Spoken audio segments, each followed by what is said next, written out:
Welkom terug by die groot ontbyt. Die FHK skryf dit kompetisie. Mens moet seker 'n datum bysit, anders dink hulle is laas jaar. FHK skryf dit 2026 kompetisie. Sy eerste fase van beoordeling is nou al klaar. Nou begin ons by die tweede fase van beoordeling. Ons is 'n bietjie hier met die FHK skryf dit mense om uit te vind hoe werk die proses, watse afdelings is daar, waar trek 'n mens nou in, wat kan die wenners dalk na uitsien. Ons praat vanmôre met Barry, met Terien, met Monica en met Pieter. Ons gesels bietjie oor hoe dit moet gaan nou daar. Kom welkom span. Welkom. Dankie.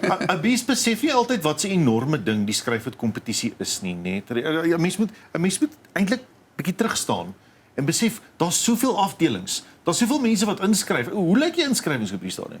Barry was 'n deel van die interne beoordeling, so hy sal nou eintlik vir jou 'n bietjie mooi die syfers daar kan gee. Kyk ja, so ons het so in totaal net so amper by 1100 inskrywings gehad wat ingekom het. Dis nou in die oorspronklik verwerkte afdeling as ook die kunsmatige intelligensie verwerkte afdeling. Ja. En dit het nou letterlik ons 4 weke geneem om uiteindelik nou gister is ons klaar met die eerste gedeelte van die beoordelingsproses waarby ons gekyk het verstaan om almal wat oorspronklik deelgeneem het en hulle ten minste 'n persentasie van meer as 50% gekry en met kunsmatig meer as 60% gekry, moes hulle natuurlik deurgaan na die volgende ronde van beoordeling toe. So ons het uiteindelik toe gekom op 177 uit die 1100 wat natuurlik dan van vandag af deur die groot beoordelaars soos hierdie wat natuurlik hulle dit dan gaan begin beoordeel, maar bietjie baie meer fyn kan. In plaas van net om te kyk of daar 'n moontlikheid is van 'n treffer, regtig te sien weet wat gaan hierdie kan werk in die musiekbedryf en verstaan daai tegniese punte en struktuur te kan haal van musiek.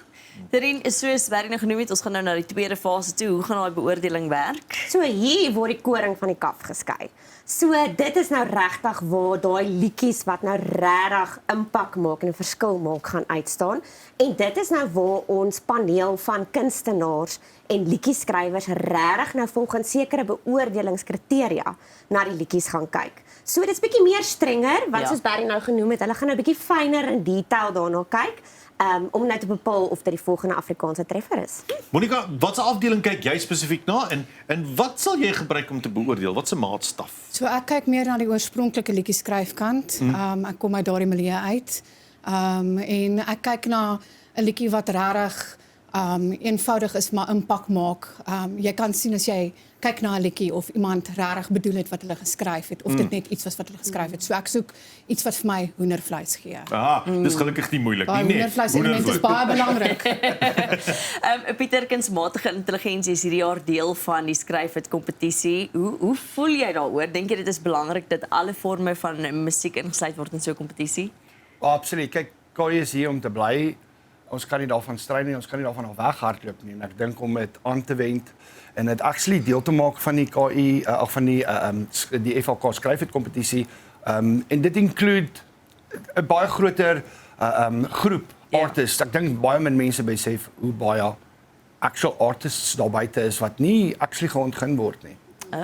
KI is wel enorm. Daar's baie mense wat nie 'n instrument kan speel nie, maar wat steeds skryf. En dit is waarvoor hierdie afdeling is nie waar nie. Absoluut. Baie mense het talent en hulle weet nie hoe werk 'n gitaar nie, maar hulle kan baie goed skryf en ek dink KI het hulle die platform gegee om actually hulle self te kan uitleef en great musiek uit te bring. Barry, as hierdie tweede fase van beoordeling nou verby is, kom ons skiet 'n bietjie vorentoe. Ons gebruik daai kristalbal. Wat gaan dan gebeur? Weet jy, dit is eintlik waar ons dan die publiek begin intrek, want onthou, dit is die gehore wat op die einde van die dag na daai musiek moet luister.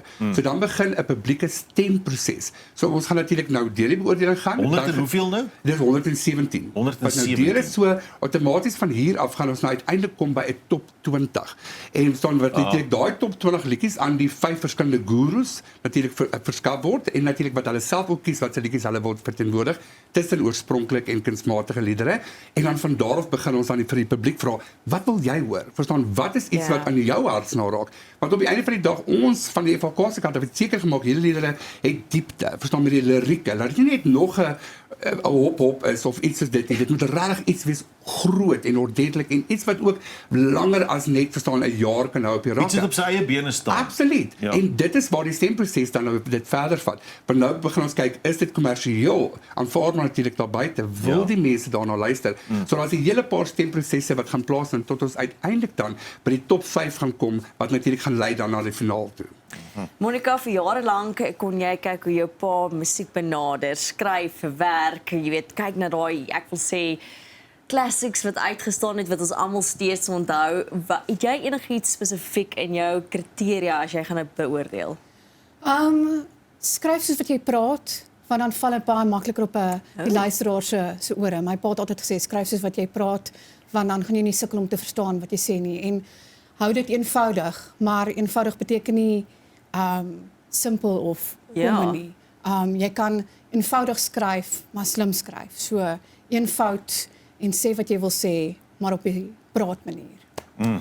Ek dink die mense wat wen ook mense dan dink as ek wen, jy weet, kan ek nie dalk saam met iemand werk nie. Is daar nie iemand saam met wie ek kan hoe sê collab. Ja, collab, se Engelse woord.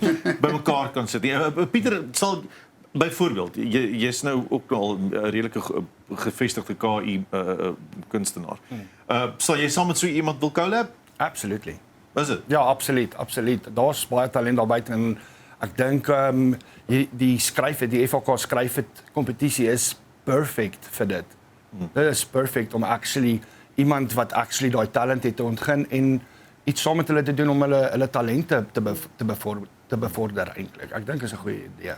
Ek dink dit is wonderlik want dit gee mense kunstenaars 'n voet in die deur. Dit gee ook die geleentheid om saam met kunstenaars te werk sonder wie nie noodwendig sou werk nie. En ewe skielik verstaan kry jy hulle paaie en jy besef hier's dalk iets wonderlik in hierdie samewerking ook. Absoluut.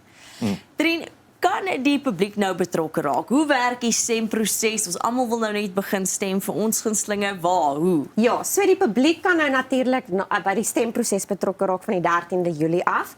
Maar die publiek eintlik is van die begin af deel van die storie as jy mooi daaraan dink, want hulle volg hierdie liedjieskrywers se hele journey. So dis van die begin af op sosiale media wanneer die liedjie skrywers nou aangekondig word, is hulle betrokke. So hulle kan hulle ondersteun, hulle kan hulle aanmoedig, hulle kan daai post share, hulle kan daai knoppie vir like druk. Maar die publiek kan ook die 24ste September die finaal by die Voortrekker Monument kom kyk. O, dis 'n konsert. Dan word dit is waar die wenner aangekondig gaan word. En waar die volgende Afrikaanse treffer dan nou onthul gaan word. Nou, so 24 September by die Voortrekker Monument is iets wat die publiek asseblief moet onthou. Barry, jy dan nog 'n dag gaan gurus wees, nê? Ons het al voorheen gepraat oor die laaste keer kom kyk oor die stelsel. Hoe dit werk is die finaliste kry dan 'n guru of iemand wat reeds gevestig is in die industrie. Vir hulle spesifieke kan 'n mens maar sê veld waarin hulle spesialiseer of waar hulle gekwalifiseerde dan afdeling. Mag jy al 'n bietjie so meer uitpraat oor wie die gurus mag wees? Ja, so ons het hierdie jaar natuurlik ons kyk om elke jaar 5 gurus te hê. Die jaar se gurus is natuurlik Dani van Spoegwolf. Ons het William Wolf wat 'n guru is, Andriet Norman. Dan het ons vir Ampie en natuurlik het ons dan ook van Klopjag se kant af iemand baie spesiaal, John Henry Opperman. So ja, soos 5 fantastiese gurus. Ek moet ook net bysê die top 20 liedere wat natuurlik wat uit hulle keuses uitkom, gaan wel volg of deurgaan na die volgende ronde toe, na die stemproses toe. Maar dis ook nie die einde van die wat deelgeneem het se kompetisie nie, want hulle liedere word natuurlik op 'n platform dan gesit. En daai platform se inligting word dan gestuur na die verskillende platemaatskappye en verskillende sangers toe, waarby hulle ook dan toegang kan kry tot die ander liedere om dalk moontlik daar vir hulle weer treffer te vind. So dit hoef nie net liedjies te wees wat pas by hierdie 5 gurus nie. Daai liedjies kan letterlik deur enige sanger in Suid-Afrika opgeneem word op die einde van die dag. Dis lekker om te weet daar's 'n volhoubaarheid vir hierdie kompetisie. Dis 'n kompetisie wat nie net gaan ophou en dan verdwyn alles in lig nie. Almal wat deelneem en wat wen in hulle afdelings of wat die top 20 is, kry uiteindelik verdere blootstelling. Baie dankie vir julle tyd en moeite vanmôre om almal hier op te dag op die geelbank. Dis heerlik om julle hier te hê. Dit was heerlik, baie dankie julle. Nou ja, dis Pieter, Monica en Barry en Trina. Hulle is natuurlik almal deel van die FHK skryf dit kompetisie. As jy nou nog nie ingeskryf het nie, dan is jy bietjie laat. Maar jy kan ten minste die spanne wat uit deurgedring het na die eerste ronde op pad na die tweede ronde toe ondersteun. Ons is nou weer terug en dan se tyd vir die nuus en die weer.